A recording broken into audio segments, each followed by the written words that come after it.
Have you ever noticed that the experience that we labeled the presence of God, how it tends to arrive right when the lights swell and the bridge hits?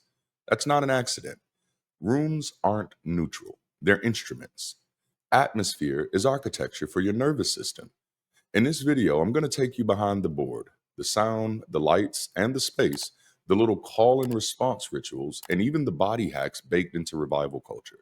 Not necessarily to ruin the moment, but so that maybe you can enjoy it without handing over your steering wheel. By the end, you'll be able to spot which dial is being turned while it's being turned. So let's start with sound. You know the chord family you can hum before they even play it. That familiarity tells your brain we're safe and you open up. Then they build it. Verses whisper, pre chorus leans, the chorus lifts, and the bridge explodes. That anticipation and payoff ride is dopamine doing what dopamine does. Underneath the sub bass, you don't hear so much as you feel, says presence. Long, airy pads smear the edges of time so 10 minutes feels like two. And when a single line loops, you'll never leave. Right now in your presence, right now in your presence.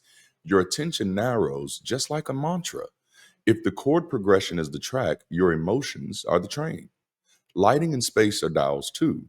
We dim the room and your focus turns inward. Once the chorus hits, the lights bloom, and suddenly it feels like all is outside you, not just inside you. Stages are elevated for a reason. You're literally looking up at the person labeling your sensation.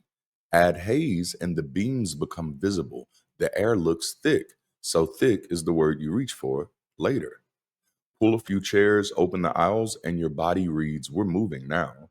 Surrender gets easier when the path is clear. And then there are the micro rituals. If you feel them, lift your hands. You lift, and your brain backfills reasons. I must be feeling something important. The script continues on three, right now. We decree, we declare, we receive, surrender to them. That cadence manufactures inevitability. Come to the front. We're going to lay hands.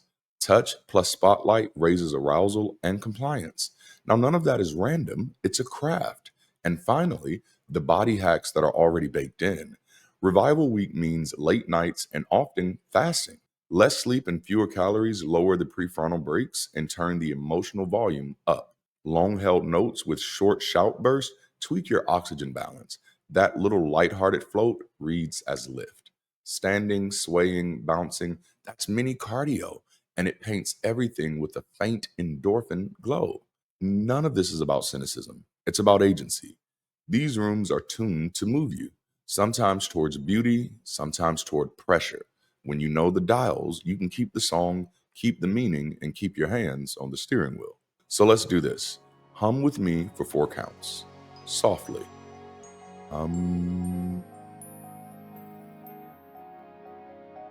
Now, clap on 2 and 4.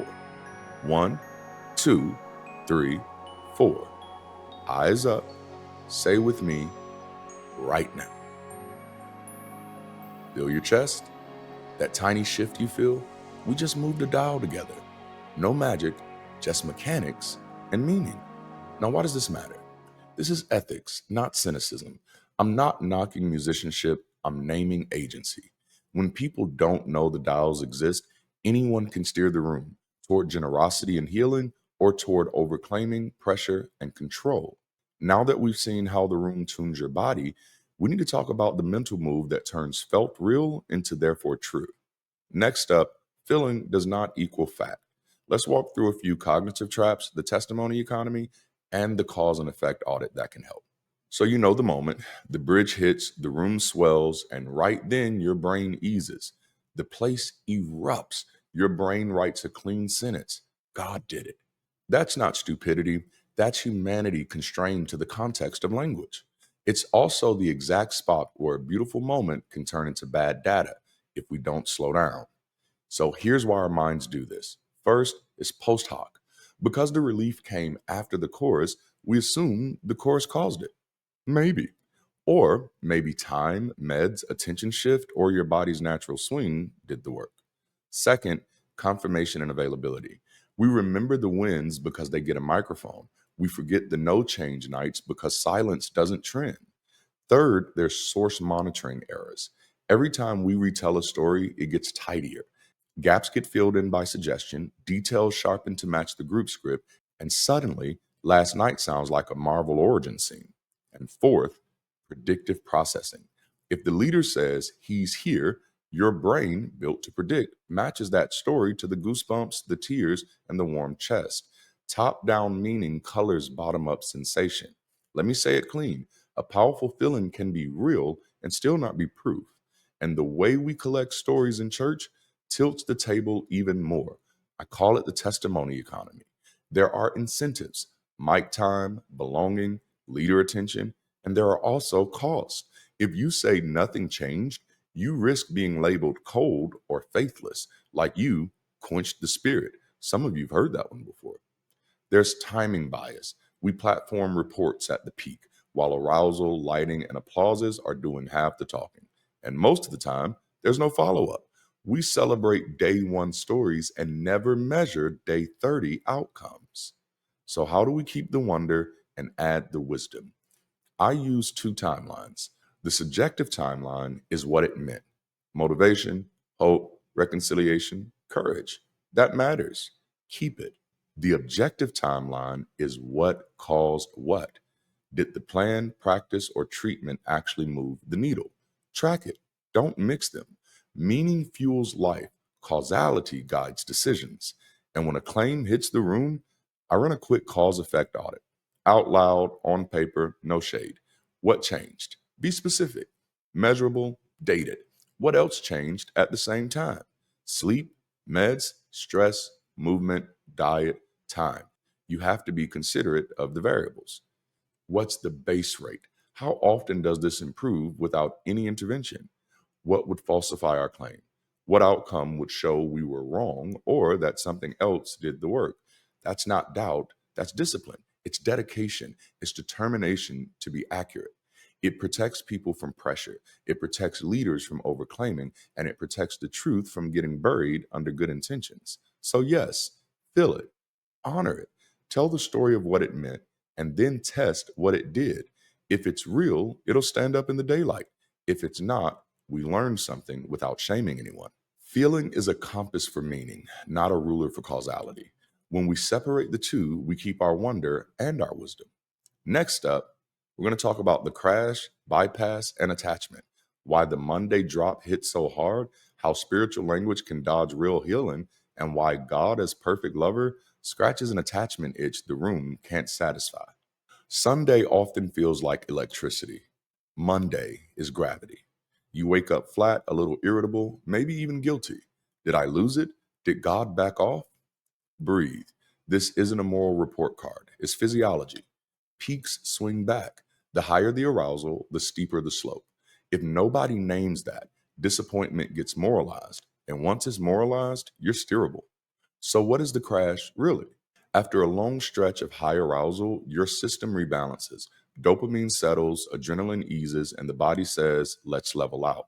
That dry, quiet feeling, that's a rebound, not a verdict. Add in revival week habits, late nights, fasting, caffeine swings, and you've got a foggy brain that feels like God is distant. Your attention also widens back out.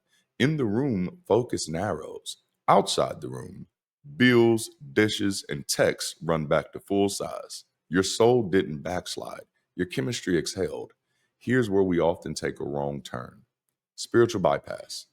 Bypass is when you use spiritual language to go around the work, around grief, conflict, therapy, disappointment, budgeting, boundaries. I'm claiming victory becomes I'm avoiding the work. The loop looks like this: there's the peak, big promise, no plan, crash, shame, and then you chase the next peak. I pastored people in that loop for years. Good people punishing themselves to feel certain again instead of naming the loss and changing the process. And why does the room feel so much like love? Attachment. For many of us, God functions like an attachment figure: protector, provider, perfect lover. High arousal rooms simulate felt security. I'm seen, I'm safe, I'm soothed. That can be beautiful, but it can also be risky. If the room is your safest bond, you'll keep returning to the room to regulate emotions and meet intimacy needs your weekday life never builds. Warm faces, moving in sync, leader attention, your nervous systems read those as held. But if your only experience of that feeling is under lights and pads, ordinary relationships start to feel thin or worse, inferior. Now, who's most likely to get caught in this? Folks who absorb fast, like myself, high empathy, high absorption people who merge with the room in seconds.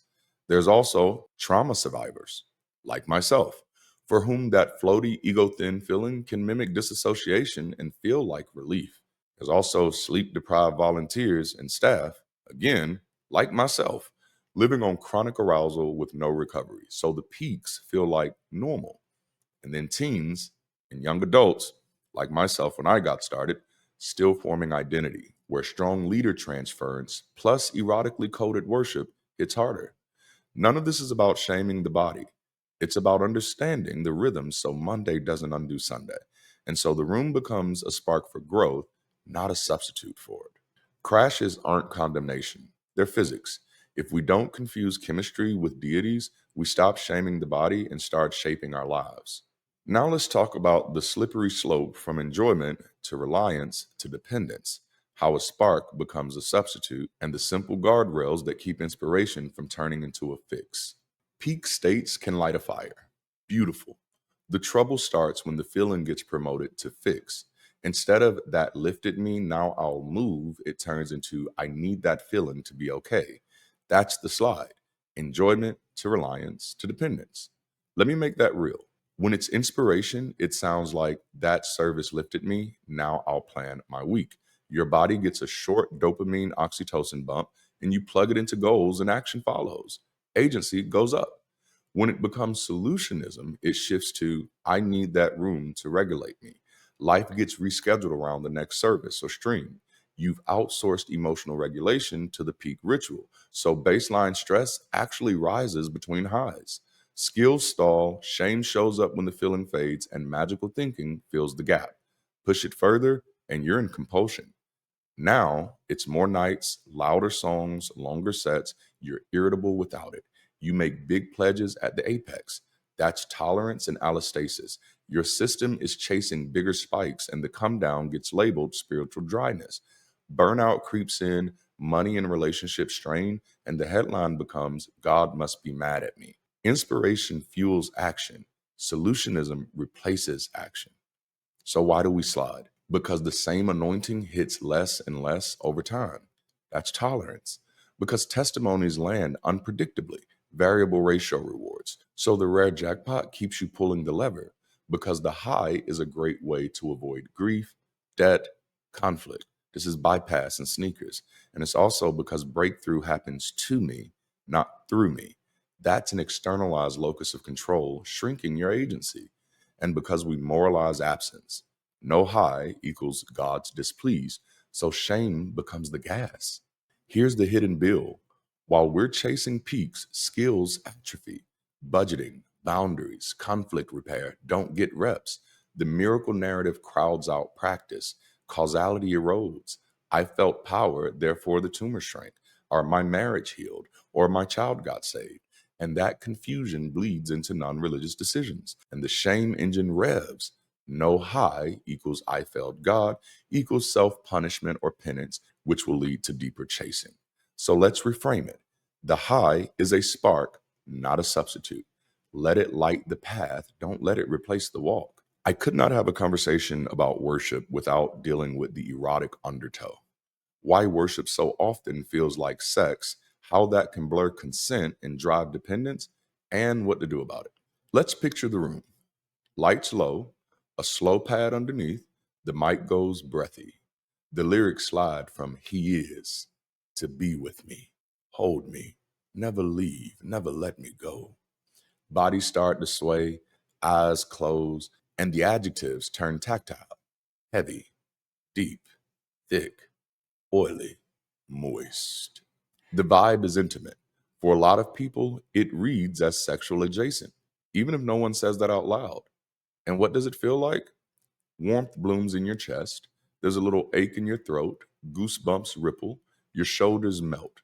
You feel pursued and safe, like somebody finally sees you and won't turn away.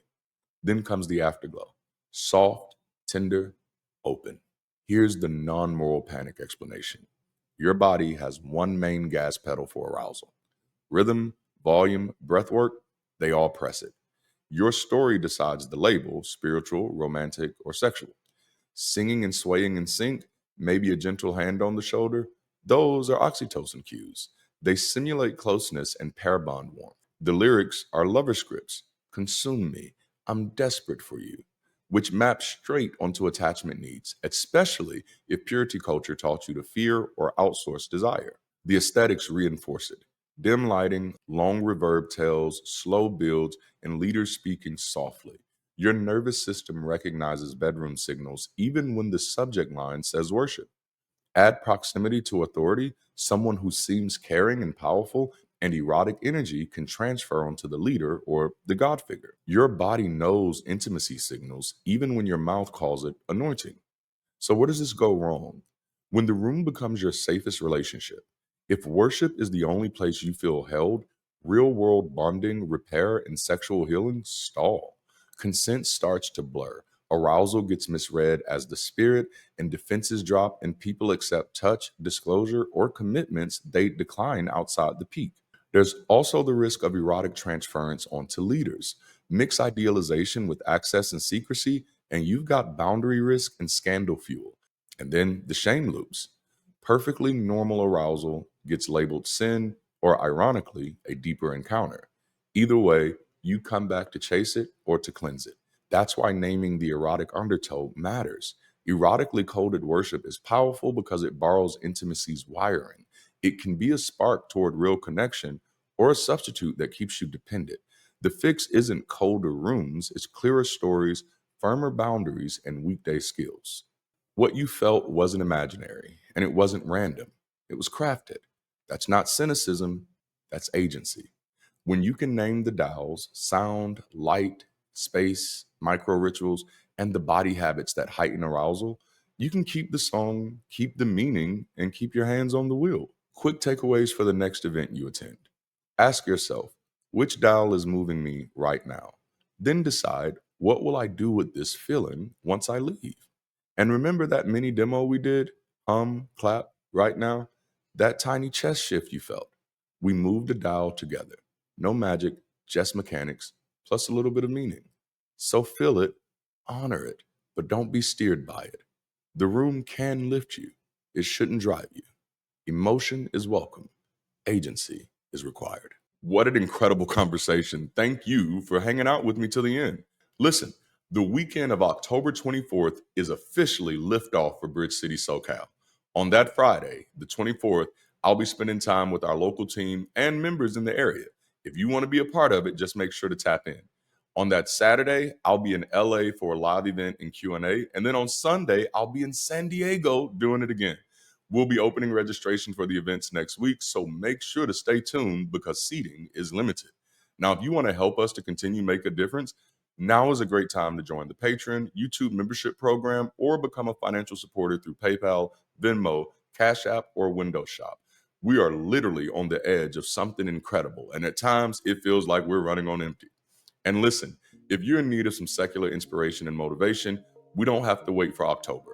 Every Sunday on this channel, I host Bridge City Global's Sunday Sessions as a weekly point of connection for people building life beyond superstition. I'd love to see you in the chat this weekend. Well, that's all I have for now. Use the links in the description to get connected and to support. And until next time, keep rising.